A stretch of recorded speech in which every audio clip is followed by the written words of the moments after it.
Hello दोस्तों, स्वागत है आपका अपना क्लासेस में। तो चलिए आज हम लोग मुगल वंश के बारे में पढ़ेंगे। अब मुगल वंश के बारे में जानेंगे कि मुगल वंश का संस्थापक कौन था और कैसे कैसे क्या हुआ था। तो देखिए, मुगल वंश का संस्थापक की अगर बात करें तो मुगल वंश का संस्थापक बाबर था, ठीक है। और बाबर का वास्तविक नाम जो था, पूरा नाम था, जो कि जहरुद्दीन मोहम्मद बाबर था।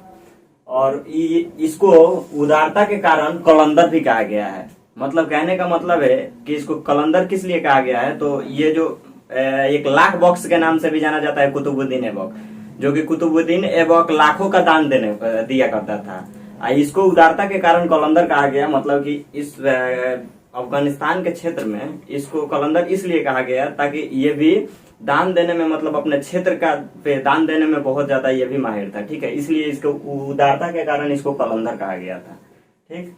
और इसका जन्म देखिए 14 फरवरी 1483 ईस्वी को हुआ था इसका जन्म। और इसका पिता का नाम उमर शेख मिर्जा था और इसके माता का नाम कुतलू निगार थी। देखिए क्या हुआ था, ये 12 वर्ष का जब अवस्था में था तो इसके पिता का मृत्यु हो गया।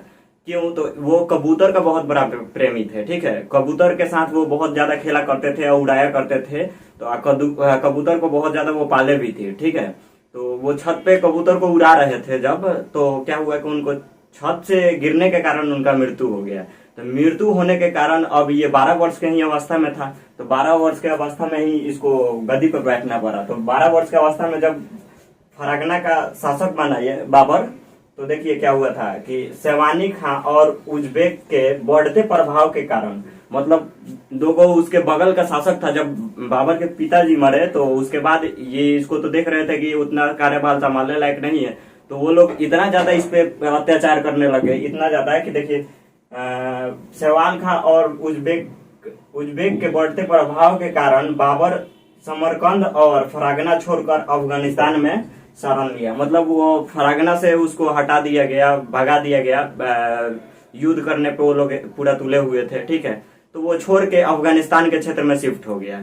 अफगानिस्तान के क्षेत्र में जब शिफ्ट हुआ तो देखिए 1501 में सर ए पुल युद्ध में बाबर को हराया। मतलब सर ए पुल के युद्ध में बाबर को हरा दिया वो लोग। और ये क्या किया, वो क्षेत्र छोड़ दिया और अफगानिस्तान में जाकर बस गया, ठीक है।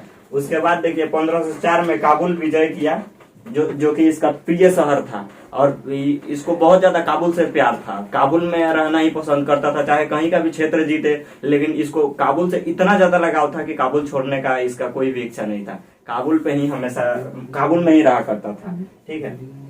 फिर 1506 ईस्वी में बाबर ने मिर्जा की उपाधि त्याग कर दिया और बादशाह की उपाधि धारण किया। तो ये 1506 ईस्वी में मिर्जा की उपाधि त्याग कर बादशाह की उपाधि लिया था, ठीक है। उसके बाद बाबर को भारत का निमंत्रण, देखिए बाबर को भारत का निमंत्रण दिया गया। अफगानिस्तान के जब क्षेत्र में था तो उस टाइम में भारत में हमारे निमंत्रण कुछ लोग भेजे, क्योंकि ये लोग अपने में एक क्षेत्र जीतने के, आगरा क्षेत्र जीतने के कारण, आगरा को जीतने के लिए एक आदमी ने इनको निमंत्रण भेजा, ठीक है। देखिए जैसे कि पंजाब के गवर्नर दौलत खान ने पुत्र दिलवार खां को बाबर के पास भेजा। मतलब कि पंजाब के जो गवर्नर थे उन्होंने क्या किया, जो पाकिस्तान के क्षेत्र में पड़ता है, अभी के डेट में पाकिस्तान के क्षेत्र में पड़ता है, तो वहां पे वो विजय प्राप्त करने के लिए क्या किए कि बाबर को निमंत्रण भेजे कि आप आइए, मेरे तरफ से लड़िए, ठीक कीजिए, लड़िए, ठीक है। रांगा संगा से उन पटरी नहीं बैठता था इनको, पंजाब के शासक दौलत खां को, ठीक है। तो जब इनको पटरी नहीं बैठता था तो इन्होंने बाबर को निमंत्रण दिए कि आइए और मेरे तरफ से राणा संगा से लड़िए, ठीक है। इस कारण से वो युद्ध करने पे तुले हुए थे कि युद्ध करके हम विजय प्राप्त कर लेंगे और बाबा को हम कुछ देंगे तो वो यहाँ से चला जाएगा। लेकिन बाबा का तो नियत कुछ और था, ठीक है। फिर देखिए क्या हुआ, तो राणा संगा मेवाड़ शासक, जो कि मेवाड़ का शासक थे राणा संगा, और पूरा इनका दिल्ली का क्षेत्र और आगरा का क्षेत्र ये सब इन्हीं के राणा संगा के मतलब अंडर में ही आता था, ने आमंत्रण भेजा। तैमूर के उत्तराधिकारी होने के कारण बाबर तैमूर का क्षेत्र पर दावा किया।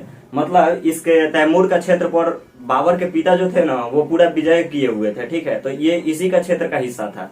तो इसी के क्षेत्र के हिस्सा होने के कारण बाबर को मान के चलिए जाइए 3 4 5 पीढ़ी, अब जैसे मान लीजिए कि कोई आप यहाँ पे नहीं रहते हैं, ठीक है। जैसे आपका गांव में कोई जमीन है, आप वहां पे नहीं रहते हैं, 5-6 साल के लिए आप बाहर जाके कहीं बस गए, वहां पे रह गए, लेकिन वहां से रिटर्न आप आते हैं तो आपको पता चले कि हाँ, मेरा पूर्वजों का जमीन यहाँ पे 20 कट्ठा या 1 बीघा 2 बीघा है, जो कि दूसरा कोई कब्जा करके रखा है, तो आप तो शांत रहिएगा नहीं कि मेरा जमीन पे कैसे कोई कब्जा कर सकता है, मेरा जमीन छोड़ो। तो इसी कारण देखिए, ये बाबर ने अपना तैमूर के उत्तराधिकारी होने के कारण बाबर तैमूर का क्षेत्र पर दावा कर रहा था, मतलब दावा कर रहा था कि ये क्षेत्र हमारा है, ये क्षेत्र छोड़ो, इस पे मेरा हक है। तो ऐसा करके कर रहा था। तो देखिए, बाबरनामा में 2 हिंद राज्य मेवाड़ और विजयनगर का उल्लेख किया गया है। बाबरनामा जो कि बाबर का जीवन कथा है, ठीक है, उसमें बाबर ने खुद से 2 हिंद राज्य का मतलब जिक्र किया है। देखिए किसका किसका जिक्र किया है, विजयनगर और मेवाड़ का। विजयनगर और मेवाड़ का जिक्र किया है, जिसमें मेवाड़ में ये राणा संगा का नैथी किया है। मतलब उसमें लिखा हुआ है कि राणा संगा बहुत अच्छा आदमी थे, ठीक है, ऐसे करके इतना प्रिय थे कि उनसे लिखा हुआ है कि इनका विजय का जो भी अभियान था अच्छे से नेतृत्व कर रहे थे, ठीक है। और विजयनगर के शासक कृष्णदेव राय का उल्लेख किए हुए हैं, ठीक। तो बाबर ने भारत पर 5 बार आक्रमण किया था। बाबर कुल भारत पे 5 बार आक्रमण किया था, ठीक है। पहला 1518 में बजौर और मीरा, जिसमें विजय तो हुआ लेकिन अस्थायी रूप से विजय हुआ था, ठीक है। फिर देखिए, दूत मुल्ला मुर्शीद द्वारा इब्राहिम लोदी तक संदेश भेजा। देखिए, ये भेजा था पंजाब के गवर्नर दौलत खान, मतलब इनके पास भेजा जा रहा था वो राणा संगा को निमंत्रण देने की, मेरा तैमूर का क्षेत्र छोड़ दीजिए, ऐसे करके भेजा था। लेकिन ये जो थे दूत मुल्ला मुर्शीद द्वारा दूत मुल्ला मुर्शीद लेके गया था पत्र, ठीक है, और इब्राहिम लोदी के तक संदेश भेजा कि पूर्वज के अधिकार तक का क्षेत्र लौटा दे, परंतु दूत को ये दौलत खान जो थे ना, उन्होंने बोला कि तुम यहाँ से जाओ, मैं ये पत्र पहुंचा देंगे उनके पास, ठीक है। लेकिन उसने पहुंचाया नहीं, क्योंकि वो तो युद्ध चाहता था कि इस क्षेत्र पे मेरा अधिकार हो जाए, लेकिन इसने नहीं कुछ पहुंचाया। इस कारण बाबर को इसको बाद में पता चलता है बाबर को कि ये पहुंचाया नहीं है, इस कारण इससे भी युद्ध करना पड़ा था, ठीक है। उसके बाद पहला युद्ध तो हम लोग देख लिए थे, बाबर ने आक्रमण किया था। अब दूसरा देखते हैं। दूसरा आक्रमण किया था 1519 में, पेशावर पर आक्रमण किया था, जो कि ये असफल रहा, ये इसमें सफलता उसको हासिल नहीं हुआ। फिर देखिए, तीसरा युद्ध 1520 में बजौर और मीरा का युद्ध फिर से किया था, ठीक है, जिसमें ये पूरी तरह से विजय प्राप्त, यहाँ पे इसको पूरी तरह से पुनः विजय प्राप्त हुआ था, ठीक है। फिर देखिए, चौथा आक्रमण कहाँ किया था, तो चौथा आक्रमण 1525 ईस्वी में किया था, पंजाब पर आक्रमण किया था, ठीक है, जिसमें दौलत खान लोदी का पराजित हो गया, इसमें बाबर की विजय हुआ था, ठीक है। और 5वां युद्ध तो जानते ही हैं, 5वां युद्ध पानीपत का युद्ध है, ठीक है, जो कि सबसे फेमस युद्ध है और इससे ज्यादातर क्वेश्चन पूछे भी जाते हैं। और देखिए, पानीपत का युद्ध हुआ था 21 अप्रैल 1526 को, ठीक है। तुलगामा पद्धति अपनाया था। तुलगामा पद्धति जैसे देखिए क्या होता है, ये एक युद्ध से पराजित हो गया था, जिसमें इसने सीखा था कि चारों तरफ से दुश्मन को कैसे घेरा जाता है। तो तुलगामा पद्धति ये अपनाया, पहली बार तुलगामा पद्धति अपनाया था ये, चारों तरफ से दुश्मन को घेर के तब युद्ध करना। मतलब कि बीच में अगर कोई है, युद्ध स्थल पे है और उसको चारों तरफ से घेर लो, उसके बाद से आक्रमण अचानक से करना, इसी को तुलगामा पद्धति कहा गया। तो ये तुलगामा पद्धति से पानीपत का प्रथम युद्ध को ये विजय प्राप्त किया था, ठीक है। और इसमें पहली बार अगर मुगल वंश की बात करें तो पहली बार तोपखाना का इस्तेमाल किया था बाबर ने ही। और बाबर ने इसमें देखिए क्वेश्चन इससे बनता है कि बाबर ने किस युद्ध में तोप का यूज किया था, मतलब प्रयोग किया था। पहली बार तोप का यूज किस युद्ध में किया था, तो ये पहली बार तोप का युद्ध बाबर ने पानीपत का प्रथम युद्ध में किया था, जो कि देखिए तोपखाना का नेतृत्व उस्ताद अली और मुस्ताफा कर रहा था, जो कि इसका नेतृत्व, तोपखाना का नेतृत्व उस्ताद अली और मुस्ताफा कर रहा था, ठीक है। इस युद्ध में इब्राहिम लोदी युद्ध भूमि में मारा गया था। मतलब इब्राहिम लोदी और पानीपत का प्रथम युद्ध इब्राहिम लोदी और बाबर के बीच हो रहा था, जिसमें युद्ध भूमि में ही इब्राहिम लोदी मारा गया था, ठीक है।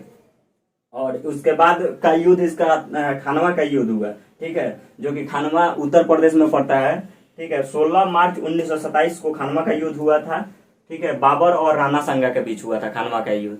तो ये जिसमें जिहाद का मतलब ये बाबर और राणा संगा ना, माने टोटल राजपूत जाति एक करके इन्होंने, राणा संगा ने युद्ध बाबर से लड़ने का फैसला लिया था, जो कि बाबर को ये पता चल गया था। ठीक है, तो इसने क्या किया था कि एक ऐसा पद्धति अपनाया था कि पूरा मुस्लिम एकता बना, मतलब कि एक कर दिया था, मुस्लिम की एकता को एक किया था, जो कि जिहाद का नाम दिया था। उसी टाइम में पहली बार जिहाद का प्रयोग हुआ था, और धर्म युद्ध, ये एकदम बिल्कुल धर्म युद्ध से रिलेटेड हो गया था। ठीक है, क्योंकि उसने जिहाद का नाम देके धर्म का युद्ध बता दिया कि हम लोग का मुस्लिमों के प्रति आक्रमण है, ऐसे करके बाबर ने पहली बार जिहाद का यहाँ पे प्रयोग किया था। ठीक है, और नारा भी दिया था जिहाद का। उसके बाद बाबर खानवा का युद्ध विजय कर गाजी, मतलब काफिरों का, गाजी यहाँ पे देखिए, गाजी का अर्थ होता है काफिरों को मारने वाला, मतलब वहां पे गाजी का उपाधि ये धारण किया था। ठीक है, खानवा का युद्ध को विजय प्राप्त करके। उसके बाद हुआ था चंदेरी का युद्ध। चंदेरी का युद्ध 1528 में हुआ था। चंदेरी के युद्ध में मेदिनी राय मारा गया। जैसे चंदेरी के युद्ध होने का रीजन था कि चंदेरी का युद्ध नहीं होता, चंदेरी के युद्ध में चंदेरी, मतलब मेदिनी राय को ये बोला कि चंदेल का मतलब क्षेत्र हमको दे दो। ठीक है, लेकिन ये चंदेरी राय ने बोला कि हम लोग वीर योद्धा में से हैं। ठीक है, हम लोग मतलब सर कटवा लेंगे, लेकिन समझौता नहीं करेंगे। इस कारण से इनके बीच 1528 में चंदेरी का युद्ध हुआ। ठीक है, उसी में मेदिनी राय मारा गया था। उसके बाद घाघरा का युद्ध हुआ, जो कि 5 मई 1929 को हुआ था। बाबर और महमूद लोदी के बीच हुआ था। घाघरा का युद्ध बाबर और महमूद लोदी के बीच हुआ था, जिसमें बाबर का विजय हुआ था। ठीक है, बाबर ने जीता था इसको भी। उसके बाद देखिए, बाबर का आत्मकथा तुजुक ए बाबरी, यानी बाबर का जो आत्मकथा लिखा हुआ है वो तुजुक ए बाबरी या बाबरनामा में लिखा हुआ है। ठीक है, जो कि तुर्की भाषा में लिखा हुआ था। इसको बाबर मतलब कि इसको फारसी भाषा में अनुवाद भी करवाया गया था। ठीक है, फारसी भाषा में भी अनुवाद करवाया गया था, जिसको अनुवाद में किया, फारसी भाषा में अनुवाद करवाया था, किया था, फारसी भाषा में अनुवाद किया था अब्दुल रहीम खान्ना जो था वो फारसी भाषा में अनुवाद किया था। बाबर के सेनापति मीर बाकी ने अयोध्या में बाबरी मस्जिद का निर्माण किया था, जो कि जहाँ पे आज राम मंदिर बन रहा है वहां पे बाबरी मस्जिद हुआ करता था। ठीक है, जो कि उसका देखिए उसको बनाया था मीर बाकी ने, वहां पे निर्माण करवाया था। ठीक है, बाबरी मस्जिद का। उसके बाद बाबर की मृत्यु 1530 में हो गई। ठीक, पहले इसको मृत्यु होने के बाद पहले आगरा में दफनाया गया, फिर इसको काबुल में ले जाया गया वहां से, मतलब कि पहले तो यहाँ पे दिया गया था, लेकिन ये अपना बाबरनामा में लिखा था कि हमको काबुल में दफनाया जाना चाहिए, मतलब कि उसमें लिखा हुआ था, तो इसको लेट से पढ़ा गया था। ठीक है, वो उसका आत्मकथा को लेट से पढ़ा गया, इसलिए वहां से उसको मतलब हड्डी वगैरह निकाल के तब वहां पे ले जाकर दफनाया, काबुल में दफनाया गया था, क्योंकि काबुल उसका प्रिय शहर था। इस कारण से उसमें लिखा हुआ था कि मेरा मतलब कि दाह संस्कार वहां पे काबुल में किया जाना चाहिए। ठीक है, ऐसे करके लिखा हुआ था। तो चलिए आज हम लोग बाबर के आत्मकथा और जीवनी जाने, और बाबर ने कितना युद्ध किया ये सब जाने। ठीक है, उसके बाद हम लोग जहांगीर के बारे में पढ़ेंगे। ठीक है, नेक्स्ट स्टेप बाय स्टेप पूरा मुगल वंश पढ़ेंगे। तो वीडियो देखने के लिए बहुत बहुत धन्यवाद, और हमारे चैनल पे बने रहिएगा। अगर अभी तक चैनल को सब्सक्राइब नहीं किया तो सब्सक्राइब कर लीजिए, और बेल आइकन भी दबा लीजिएगा, ताकि मैं जब भी वीडियो डालूं आपके पास नोटिफिकेशन चला जाए, ताकि आप देख सकें। बाबर का देखिए प्रमुख युद्ध जो है उसको याद रखने के लिए एक ट्रिक बनाया है। ठीक है, उस ट्रिक को देखिए आसानी से आप याद कर सकते हैं। देखिए यहाँ पे लिख रहे हैं, बाबर आया पानी पिया, मतलब पानीपत का युद्ध, यहाँ पे लिख देते हैं।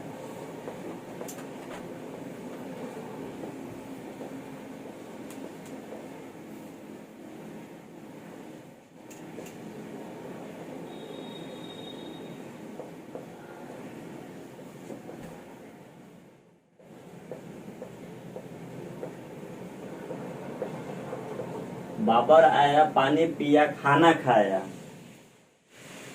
चांद देखा,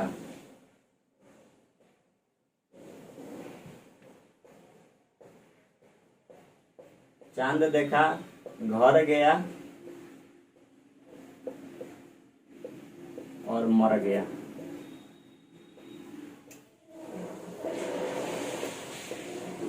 तो देखिए पानी पिया से पानीपत का युद्ध,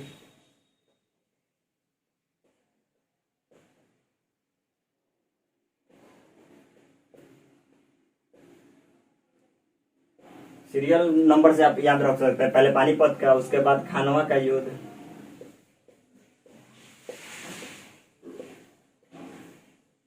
उसके बाद चांद देखा मतलब चंदेरी का युद्ध,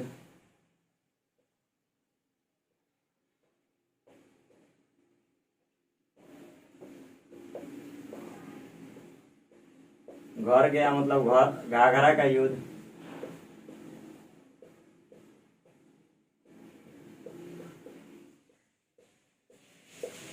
और मर गया मतलब मृत्यु। तो ऐसे भी याद रख सकते हैं, ठीक है।